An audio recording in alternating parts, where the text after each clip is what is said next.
up, everybody? Welcome to another episode of In My Feelings. I'm all up in my feelings. Make sure you subscribe. Hit that subscribe button. We're going up. We almost at 1,000 subscribers on this YouTube page, man. So shout out to everybody that's been watching the clips and watching the full episodes and sharing the clips online, on Instagram and all that type of stuff. Make sure you like, comment, let your friends know about it, man. This show is dropping gems. It's dropping gems for anybody that's trying to make it entertainment, show business. This is the podcast for you because I have the best up-and-coming comedians, working comedians out there in the game. So, yeah. But anyways, that's the Fuck Your Feelings. This is In My Feelings, where it's just me, man. And just came back from New York City. New York City may quite possibly be the greatest city to ever exist. Definitely in the United States. And I understand now why. I've been to New York City a few times. But it was something about this time that let me know why anyone that's from New York City say that they're better. It just is. Now, here's the problem. I don't know now. I'm not going to shoot my special in New York now. And that's the major issue. The whole reason I went up to New York City, it was a very last-minute trip. It was because the production company I was working with, I was planning to shoot it at a particular comedy club, and the production company felt like the club was too small. Production company said you're not gonna get the right angles, and here's my issue: the club that they were referring to, and I'll tell you, it's New York Comedy Club, 24th Street location. It's Gramercy location. It's New York terminology. I don't even know the fuck Gramercy is, but that's where it's at. So here's the issue: I know people that shot specials there, and they said the same thing. Meaning, and this is what the production company was saying. The production company was saying, "Listen, man, if you want to do a special specifically for YouTube, then that's a good club to do it at. However, if you want any chance at all of being able to license it to, let's say, a Netflix or a Max or Amazon or Showtime or any place like that, they're going to say it's too small. They want specials to feel big or at least bigger than that venue." And my manager was like, "Well, how about you just go up there, go to New York, you haven't performed there in a while, and just see if you feel like it's big enough, if the space is big enough, or if it's too small." So me and my homeboy Lee went up there. Shout out to Lee, man. Had an amazing fucking time. Amazing time. But the club was too goddamn small for. But here's why I say this. I was planning to shoot this special, and at least try to get it licensed. And if it didn't get licensed, well, then I just put it on YouTube. And when I got into space, man, and I see why I wanted to perform there. Pound for pound, I had my best set at that New York Comedy Club, 24th Street. I did 6 shows up there. One show got canceled. Ain't nobody say nothing. The dude that booked me ain't say nothing. He ain't send no word out. But anyways, that's neither here nor there. But I did 6 shows. I performed at Gotham. Very nice club. I performed at the Stand, very incredible club. I performed at New York Comedy Club, both locations, very nice. I performed at Stand Up New York, but that New York Comedy Club, 24th Street, as my homeboy Akash Singh would say, is a kill box. If you don't kill in that club, you ain't shit. And I mean that from the bottom of my heart. If you don't kill or at least have a good set at New York Comedy Club, 24th Street location, get out of comedy. It's just like anybody that bombs on chocolate sundaes at the Laugh Factory on Sunday. Get out of comedy. It's like people at the Ice House, the old Ice House. Oh, man, if you bomb there, get out of comedy. You ain't shit. It ain't meant for you. So that's what I love about New York Comedy Club, 24th Street location. It is, the crowd comes to laugh. They are ready, but the venue is too fucking small for me to at least attempt to license it. Now, I can always still shoot there and still try to take it to these platforms. That's still a possibility.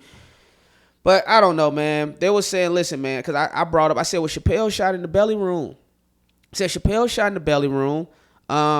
Gerard Carmichael shot in a cafe. Bo Burnham shot in a room. Why can't do me?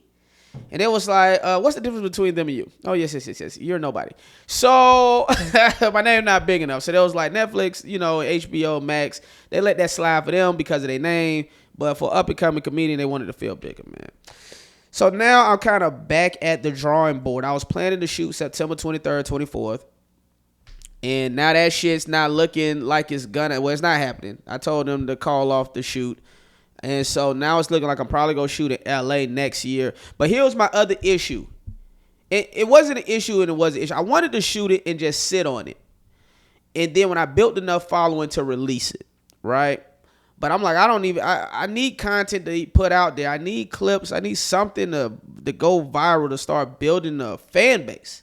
Because people don't know I do stand-up. I'm just starting to build up like a stand-up comedy fan base through the stand-up comedy and the reaction videos. But here's the issue. I didn't want to do a special and put it out too soon. Because I'm like, no one's going to click on it. No one knows me. It's like people know. But I tell you this, when I was in New York, we went to Afropunk. Went to Afropunk, people do know me though. But they don't know me. So people was coming up, they was like, hey, you the dude from Power. I was like, nah, I wasn't on Power, but I was on some other stuff. Then a lady was like, you the boy from the Chi. It was like, the Chi? Yeah, the Chi. It was like, the Shy. You mean the Shy? I ain't that nigga either. I'm not the dude from the Shy, but it's like, people are recognizing my face when I'm out and about, but they just still can't place me yet. But at least they, placing me with some black shit. At least they like, yo, you from Power? You from the Shy? You from this? You from that? So, I mean, that's good. And it was all love. Anybody that came up to me is all love, but I still feel like I have to build up my stand-up comedy currency out here in these streets. I have to. I want to shoot this special, so I fucking got to shoot in L.A. The problem with L.A. is, man, there's no problem with L.A. I guess there's no problem with L.A. But sometimes, man, you feel like L.A., half of the people that's going to be at your show is going to be comedians, and half of them are going to be judging you. They were like, ain't that funny? Because we watch stuff. It ain't even that they hating per se. It's just that comedians are watching shit through a comedic lens. We've seen so much. We take in so much comedy that it takes a lot to just make us laugh. And so I would say out of half of the comedians that show up, half of them ain't gonna really be talking shit. I remember I went to my homeboys taping recently. My homeboys are shooting a taping in North Hollywood. And the comedians just chatting. Some of them chatting, they talking shit about your set. They the peanut gallery. They telling you what you should have did, what he didn't do, what that wasn't that funny, it was okay. And it's like, I don't want that energy at my taping, not at my comedy taping. So that's my issue with shooting in LA, because I know certain comedians go show up to support. Some of them will genuinely support, and then some of them ain't. I need laughter. I don't need niggas in the back gauging, saying what I should have done. It's like, all right, well, I get like 2 tapings, bro. So it's like, tell me all your notes on that first taping, I guess, so I can try to apply it to that second taping. But I don't know. So I'm kind of, man, so now it's looking like I probably won't shoot my special until next year. I don't know, spring, summer. I don't fucking know, man. I don't know what. And then here was my initial thought was to shoot at different comedy clubs. That was my initial concept for this special. And then my homeboy, he was like, well, Andrew Schultz done already kind of did that. Like Andrew Schultz put out like a 15-minute special years ago. And it was like him at different comedy clubs performing. And I was like, of course Andrew Schultz did it first. Don't he do every fucking thing first? Fucking Andrew Schultz. So I was like, fuck, man. So I looked at his special. I was like, all right, I plan for mine to be a little different, because again, if this is your first time checking me out or checking out this podcast, and particularly, MTV offered me a job fresh out of college. MTV discovered me in college to be a video jockey, and I used to interview like musicians. They flew me to Cancun. They flew me up to New York to present at an award show with Lupe Fiasco, because they had a college network called MTVU. And they wanted video jockeys for their college network, and they found me at my college radio station. So I turned down that contract, 21 years old, to move out to LA, because they said I wasn't going to have time to really do any acting. At that time, like, acting was my number one thing. I wanted to do stand-up, but acting, it was like I really wanted to do acting, And so I moved out to LA. So anyways, I did the LA. I feel like, you ever feel like some shit in your ear? I got my hair out right now. I ain't know if like a spider was going in my ear just now. So what the fuck? So anyways, so I moved to LA to do the acting. I did the acting and all that shit. And then after I did the acting, I was like, fuck, I really want to be doing stand-up because I'm happier when I'm on stage doing stand-up than sitting on set all day if it's not my project. If it's my project, that's different. So anyways, I said all of this about New York. So I wanted to go to New York and I wanted to shoot at all these different comedy clubs. I wanted to do 20-minute sets at all these different comedy clubs and then piece it together and call it one night in New York. You know, because in New York, that's what they pride themselves on. You could do so many different stages in one night. And so that was my initial concept. But then, you know, some of the clubs be on the bullshit. The seller didn't want to book me. You got to get 3 referrals or you got to get 1 big referral.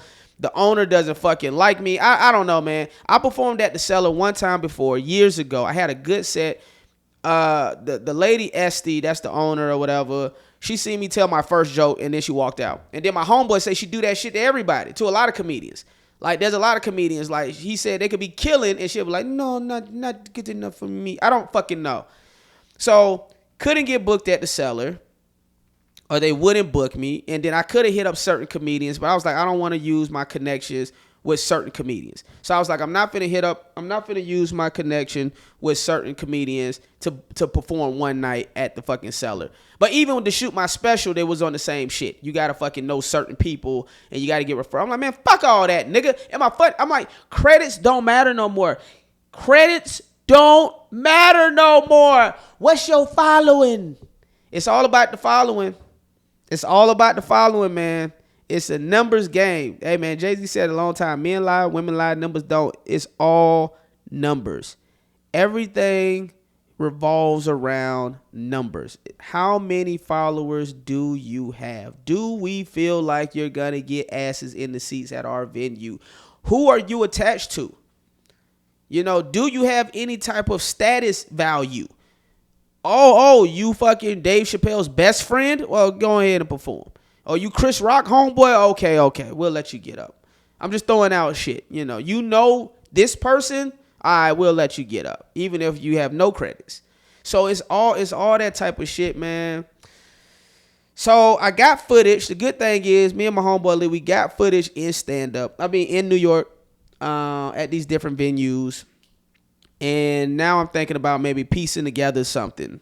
Like my time in New York City, we got a lot of footage. We was at Spike Lee's music festival. Ran into Chris Rock. Rosie Perez was there.